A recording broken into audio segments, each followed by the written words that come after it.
প্রতিদিনের মতো আজকে আমরা চলে এসেছি জীবন বিজ্ঞানের একটা নতুন টপিক নিয়ে, যে টপিকটা আমাদের সকলের জানার প্রয়োজন আছে।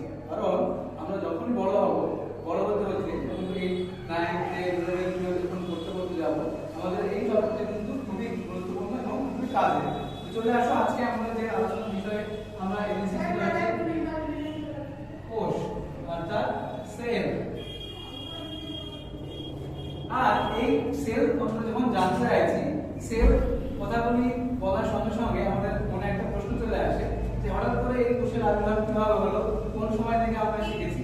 তখন দেখছি যে ক্লাস 8 এর দিকে তখন দেখবো তোমাদের দুটো পার্ট আছে, একটা ভৌত বিজ্ঞানের পার্ট, একটা জীবন বিজ্ঞানের পার্ট। এই জীবন বিজ্ঞানের পার্টের প্রথম দিকে কিন্তু এই চ্যাপ্টার বলা হয়েছে কোষের সম্বন্ধে, একটু ভালো করে দেখে নেওয়া। আর এই কোষ সম্বন্ধে বলতে গিয়ে প্রথমে আমাদের জানার প্রয়োজন পড়ে যায় যে কোষটা কি। তাহলে কোষটা আমরা দেখেছি যে সাধারণভাবে যেটা অণুবীক্ষণিক অর্থাৎ মাইক্রোস্কোপ যন্ত্রে দেখতে পাই। এমনি আমরা অনেকে বলতে পারি যে স্যার এটা তো অণুবীক্ষণ যন্ত্রের সাহায্যে না দেখে আমরা এমনি কার্যকর দেখতে পাই, আমরা ডিম আমরা দেখি, অ্যাকচুয়ালি ওটাও একটা কোষ। এবং আমরা ক্লাস 8 এর পড়তে পড়তে দেখে এসেছি যে ক্লাস 8 এ দেখবা প্রথম স্কুলে আমরা পেয়ে থাকি যে একটা বাড়ি তৈরি হয় অনেকগুলো ইটের সমন্বয়ে। কিসের সমন্বয়ে? ইটের সমন্বয়ে। তাই আমরা বলি বাড়ির গঠন বলতে এগুলো হচ্ছে কি ইট। একই রকম ভাবে একটা জীবদেহ যদি আমরা কল্পনা করি তাহলে দেখবো জীবদেহের গঠনগত একক হচ্ছে একটা ছোট একটা কোষ, যেটাকে আমরা খালি চোখে দেখতে পাই না। সেই কোষের সম্বন্ধে আমরা আজকে জানবো। এই কোষ সম্বন্ধে জানতে গেলে তাহলে ফার্স্ট আমরা দেখেছি যে বিভিন্ন সময়ে এই কোষের বিভিন্ন ডেভেলপমেন্ট হয়েছে আবিষ্কারের দিক দিয়ে। এবং এখন বর্তমানে যদি আমরা বিজ্ঞানের বিভিন্ন শাখাগুলো দিয়ে পড়তে যাই তাহলে দেখবো সেখানে সাইটোলজি বলে একটা বিষয় চলে আসছে, যেখানে একটা বিজ্ঞানের একটা শাখা সাইটোলজি, যেখানে আমরা কি করব এই কোষের সম্বন্ধে বিভিন্ন বিষয়গুলো আমরা জানতে পারবো। এবার এই কোষগুলিকে দেখতে গেলে আমাদের কি প্রয়োজন হয়? অণুবীক্ষণ যন্ত্রের প্রয়োজন হয়। তাহলে প্রশ্ন আসলো যে তাহলে এই অণুবীক্ষণ যন্ত্রের সাহায্যে কিভাবে কখন এই কোষগুলো আবিষ্কার হয়েছিল, সেটা আমাদের জানার পরে প্রশ্ন জাগবে। এবং আমরা দেখেছি যে প্রায় অনেকদিন ধরে এই কোষের সম্বন্ধে আলোচনা চলছে আর গবেষণা চলছে। বিভিন্ন বিজ্ঞানীরা বিভিন্ন সময়ে গবেষণাগুলো চালিয়ে গেছে। যেমন 1590 খ্রিস্টাব্দে কিছু বিজ্ঞানী হল্যান্ডের বিজ্ঞানী ছিলেন জ্যানসেন। তাহলে 1590 সালে কি করেছিলেন যে জ্যানসেন নামক একজন সায়েন্টিস্ট, সে কি করেছিল এই কোষ সম্বন্ধে কিছু গবেষণা করার চিন্তা ভাবনা করেছিল। এবং পরবর্তী সময়ে আমরা দেখেছি তিনি জ্যানসেনের ভাতিজা দুজন ছিলেন, সেই দুই ভাই মিলে এই বিভিন্ন কোষের সমস্ত গঠন সম্বন্ধে যারা আলোচনা করতে লাগলেন, তাদের নিজস্ব একটা অণুবীক্ষণ যন্ত্র ছিল, আবিষ্কার করা হয়েছিল। এবার এই তার পরবর্তী সময়ে আমরা দেখব যে 1665 সালে আমাদের বিজ্ঞানী ছিলেন রবার্ট হুক। তিনি কি করেছিলেন না তার নিজের অণুবীক্ষণ যন্ত্র যেটা আবিষ্কার করেছিলেন তুলনামূলকভাবে শক্তিশালী, সেই যন্ত্রের সাহায্যে তিনি কি করেছিলেন কোষের সম্বন্ধে আরো ডিটেইলস কিছু আবিষ্কার করতে সক্ষম হয়েছিলেন। তার পরবর্তী সময়ে 1932 সালে আমরা দেখেছি যে ইলেকট্রন অণুবীক্ষণ যন্ত্র আবিষ্কার হয়েছে।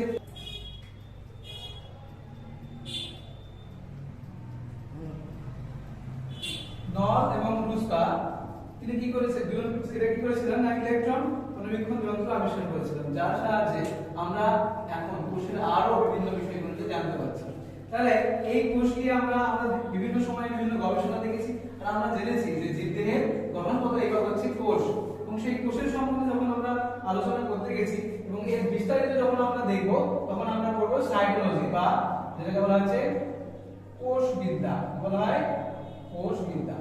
অর্থাৎ এই কোষের সম্বন্ধে বিস্তারিত একটা শাখা তৈরি হয়েছে, বিজ্ঞানের একটা শাখা, যেটা আমরা সাইটোলজি বলি বা কোষবিদ্যা বলে থাকি।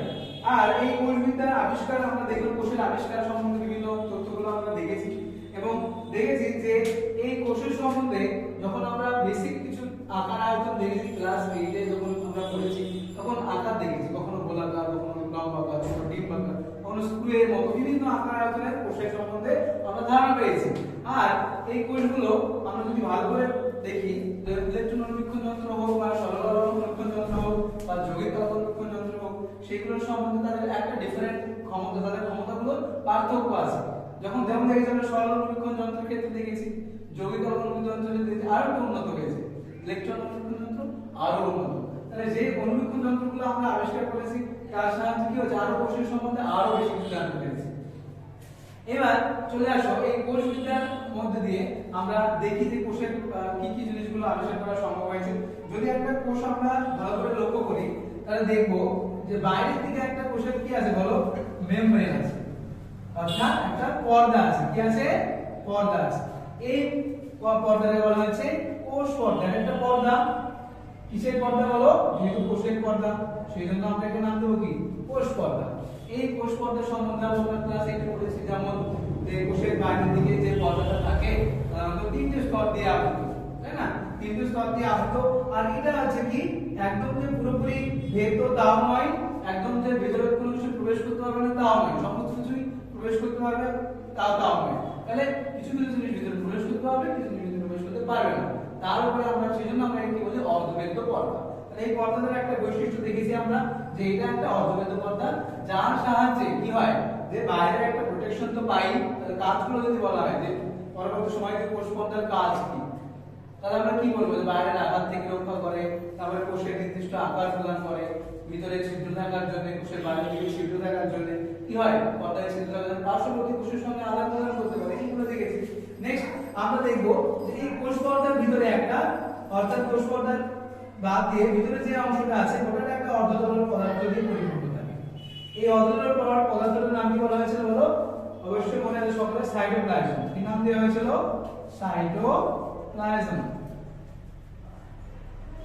এই সাইটোপ্লাজম অর্থাৎ ভিতরের অর্ধতরল অংশটা, কিন্তু মনে রাখতে হবে এই অর্ধতরল অংশের মধ্যে একটা তুলনামূলকভাবে দানাদার একটা অংশ আছে, যেটা তুলনামূলকভাবে কি বলো, ঘন, একটু ঘন টাইপ, মোটা টাইপ।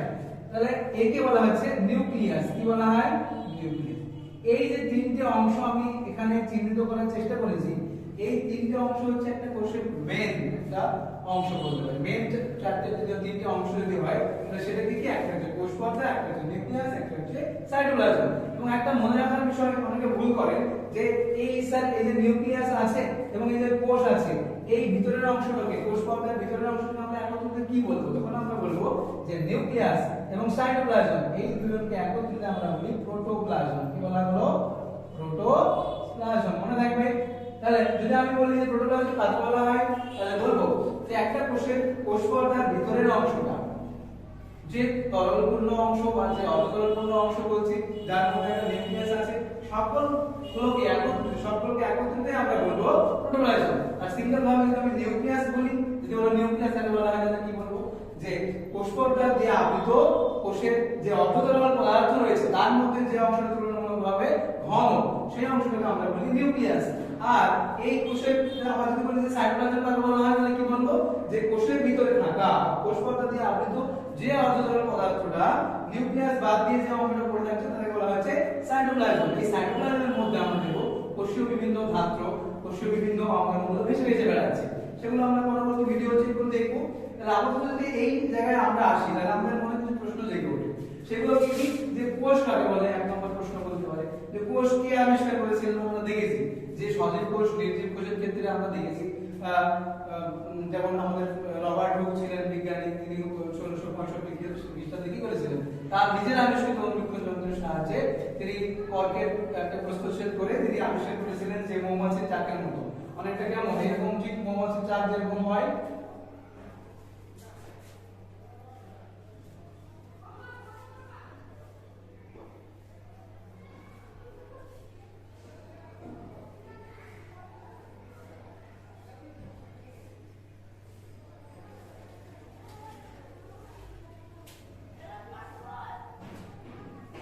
এরকম ভাবে তিনি আবিষ্কার করেছিলেন, যে তাই না, এরকম ভাবে মৌমাছি চাকের মতো তিনি প্রথম এটার নাম দিয়েছিলেন সেল বা কোষ। কিছু নাম দিয়েছিলেন সেল বা কোষ। আচ্ছা, তার পরবর্তী সময়ে আমরা দেখেছি যে এই কোষের সম্বন্ধে, এই কোষ পর্দার সম্বন্ধে, নিউক্লিয়াস সম্বন্ধে, সাইটোপ্লাজম সম্বন্ধে জানতে গিয়ে আমরা দেখেছি যে কোষের যে ঘন অংশটাকে সাইটোপ্লাজমের মধ্যে, সেটা কিন্তু আমরা বড় করে দেখেছি। তো কি পেয়েছি তার মধ্যে?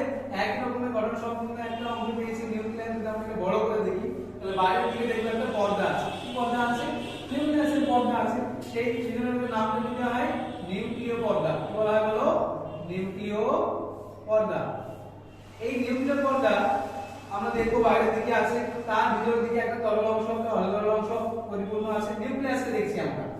তাহলে একে বলা হচ্ছে নিউক্লিওপ্লাজম। কি বলা হয়? নিউক্লিওপ্লাজম।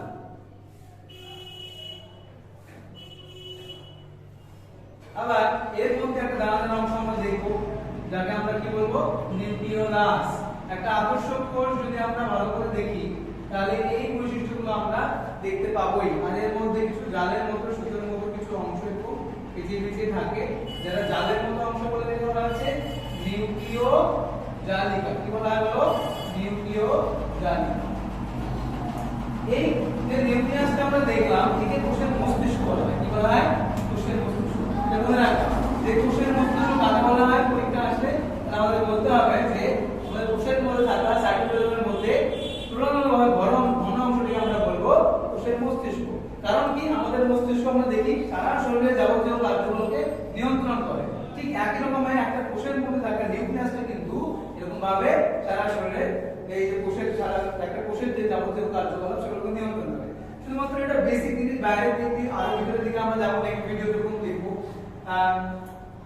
আরো বিষয় জানা আছে আমাদের এখান থেকে, যেহেতু আমাদের প্রথম ভিডিও সেই জন্য একটু ভুল ভ্রান্তি হতে পারে। তবে তোমরা কমেন্ট করে জানিয়ে দেবে ভুল হলে। আমি আরো যদি ভালো পরবর্তী সময় আরো ভিডিও করতে পারি, তোমরা একটু সাপোর্ট করবে, শেয়ার করবে। এটাই বলে শেষ করছি। আসসালামু আলাইকুম।